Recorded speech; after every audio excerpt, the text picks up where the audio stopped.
El Golea, à 900 km d'Alger, sera notre première étape. Le village paraît désert. Les habitants restent chez eux à l'abri du soleil. L'ancienne place fortifiée, le Ksar, est à la sortie du village moderne.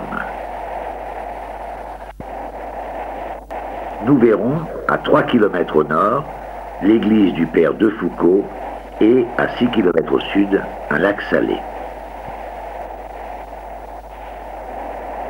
L'État algérien cherche à sédentariser les nomades, mais ce serait là un tel changement de leur mode de vie que cette opération est très difficile. Jadis, le village voisin était chrétien.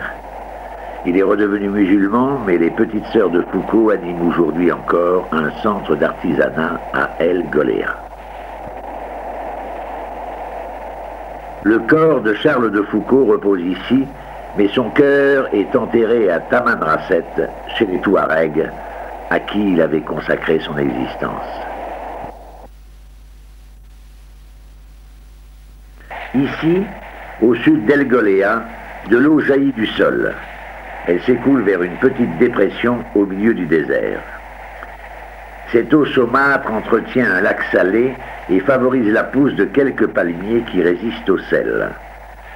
Les cigognes trouvent ici leur pitance. Allons à Timimoun. Il y a chaque jour un autobus. Le trajet est long, mais on chante. Écoutez cet homme. Il chante en dialecte sahraoui.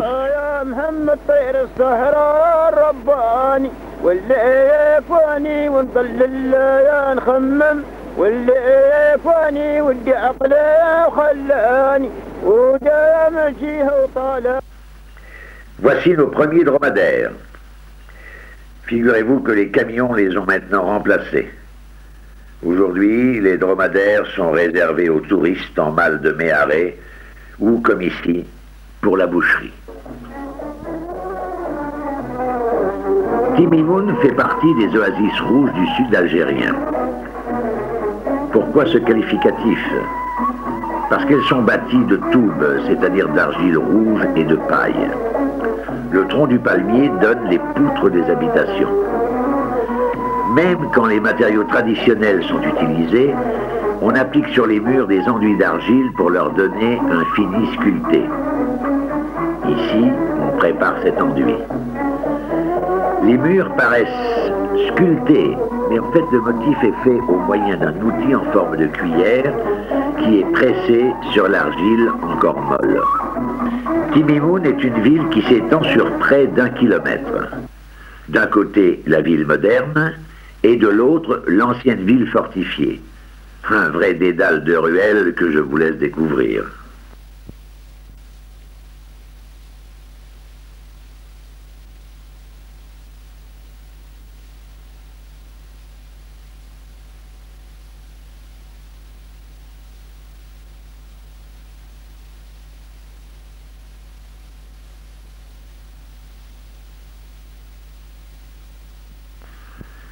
Ceci est l'aire de prière qui se trouve à côté de la mosquée. Ne me demandez pas ce qui est écrit.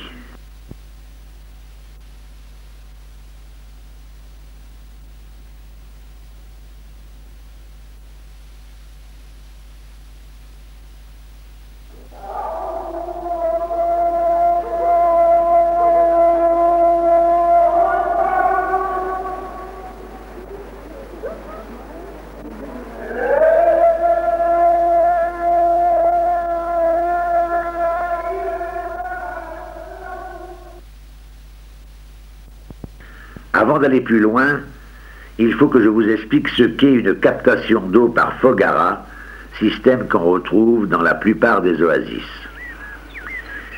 Les villages sont construits en contrebas des plateaux. Il tombe ici moins de 50 mm d'eau par an. Cette eau est retenue dans la roche. Voici 3000 ans, des esclaves ont creusé des galeries horizontales pour collecter cette eau. Ces galeries aboutissent au point de prise d'eau potable dans le haut du village, puis au lavoir et finalement à la palmeraie.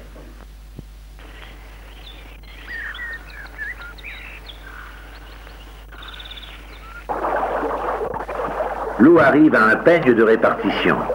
Chaque dent du peigne délimite un petit canal qui mène l'eau vers un autre peigne qui repartagera et ainsi de suite afin que la répartition de l'eau soit faite au prorata des surfaces cultivables.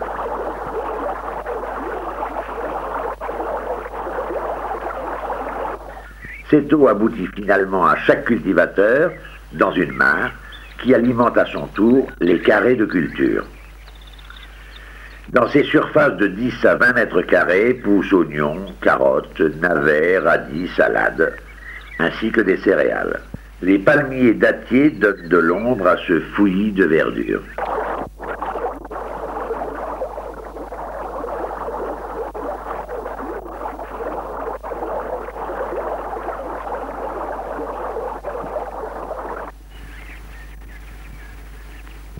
Plus on descend dans la palmeraie, plus les arbres sont rabougris. C'est que le sol s'est chargé de sel au fil des siècles. Nous quittons Timimoun pour visiter 3 villages isolés. Ixer, Tingilet et Semouta. Aucune route n'y conduit. Une partie du trajet sera fait en minibus en suivant une piste. Plus loin, faute de piste, on marchera. C'est un circuit d'environ 70 km, dont 30 km à pied. Nous comptions dormir dans des grottes, mais nous avons dormi chez l'habitant. Pas question de photographier les habitants de ces villages, ils fuient nos caméras. Les enfants nous jettent des pierres quand on braque des appareils sur eux. Les ruelles ont moins d'1 mètre de large. Les portes sont symboliques tant elles sont vétustes et rafistolées. La plupart de ces villages ont l'électricité. L'installation se borne à quelques fils volants, une ampoule et une prise de courant pour le transistor. Il n'y a pas de mobilier. Les gens les plus aisés ont un réfrigérateur et des matelas mousse. Dans tous les cas, un tapis sera déplié au sol pour recevoir les invités.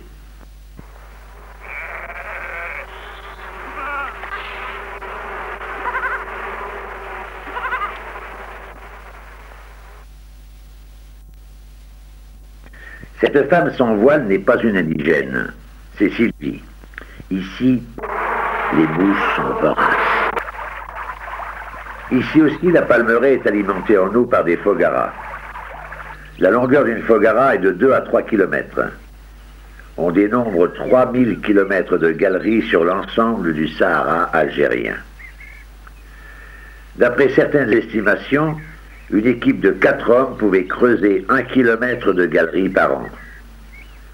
On peut suivre le tracé de ces galeries par la succession des puits semblables à d'immenses taupinières qui débouchent sur le plateau.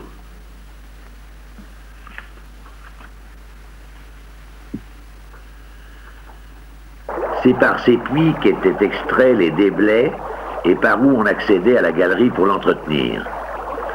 Ils ont une profondeur comprise entre 5 et 20 mètres. Ce travail gigantesque a été réalisé par des esclaves, voici 3000 ans. Comme partout, les enfants ont des jeux cruels. Ils fabriquent des pièges pour attraper les oiseaux. Les animaux sont rares dans le désert. Ils doivent surtout sortir la nuit, tel le varan ou le cinq, communément appelé fouette-queue. Quand on le touche, il souffle comme un chat et frappe de sa queue couverte d'écailles pointues. Une vipère des sables. Ce n'est pas le moment de la déranger, elle cherche un refuge pour s'abriter du soleil. Parfois, un lézard intrigué s'approche de vous. Il a l'air de se demander « Mais quel est donc cet intrus ?» Les scarabées aussi sont nombreux aux approches des palmeraies. Et, comme autres insectes, citons les mouches et les fourmis. La nature est ici hostile à la vie par la sécheresse et la température. Les mirages ne sont pas des légendes. On a parfois l'impression de voir au loin un lac, mais quand on approche, on s'aperçoit qu'il s'agit d'une plaine couverte de sel. C'est parfois l'emplacement d'un lac dont la source d'eau s'est tarie et qui s'est desséchée. Les villages abandonnés sont nombreux et toujours pour la même raison, la disparition de l'eau. Quand les fogaras ne sont plus entretenus, elles s'effondrent et il arrive un moment où l'eau ne s'en écoule plus. Le Sahara devait être très peuplé car les villages sont nombreux. On en trouve un tous les 3 à 4 kilomètres sur le pourtour de la cuvette de Timimoun, où à une époque reculée, il y avait un lac de 75 kilomètres. Des poupées du désert. Les gosses les cassent pour jouer aux billes.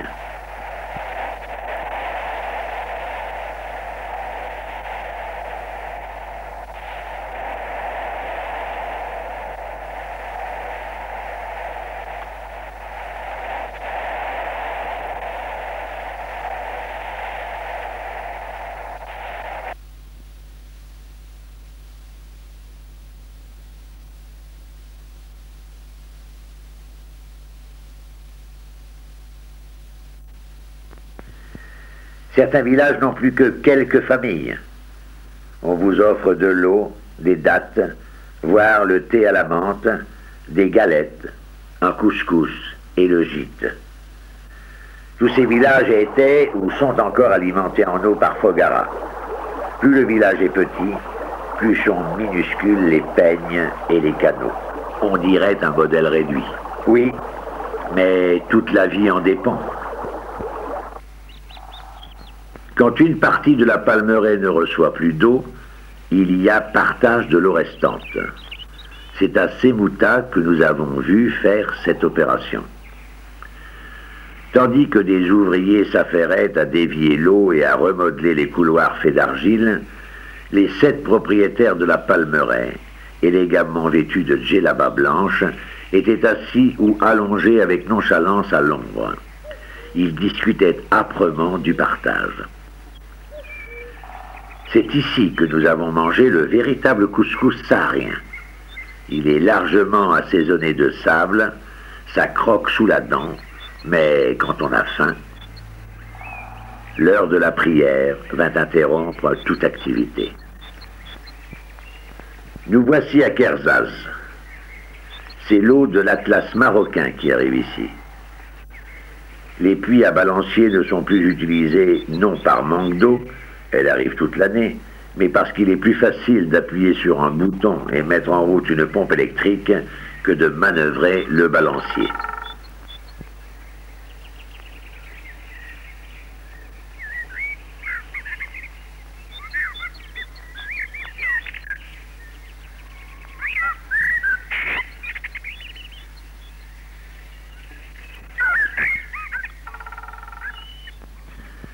Il faudra encore parcourir 140 km de piste pour arriver à Taguit, dernière étape de notre périple. Taguit, village fortifié, n'a pas de boulanger. Il faut s'adresser aux enfants qui jouent près de la fontaine à l'entrée du village et se faire conduire chez les femmes qui font des galettes. C'est à quelques kilomètres de Taguit que l'eau venant du Maroc disparaît brutalement dans le sol. Quelques arbres arrivent encore à pousser, et plus loin, des plantes minuscules. Puis, c'est le désert, et à 2 kilomètres, nous trouverons des gravures rupestres. Ces figures taillées en creux de 5 à 10 mm dans la pierre prouvent qu'en des temps reculés, le climat était différent et que girafes, cervidés et bovidés habitaient cette région.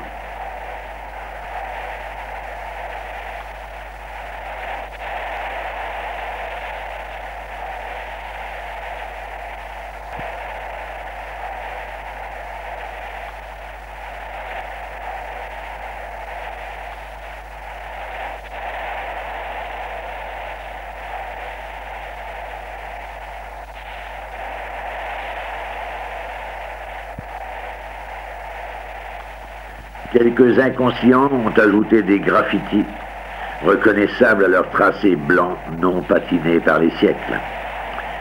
Ils ont ainsi marqué ces vestiges du sigle de notre époque.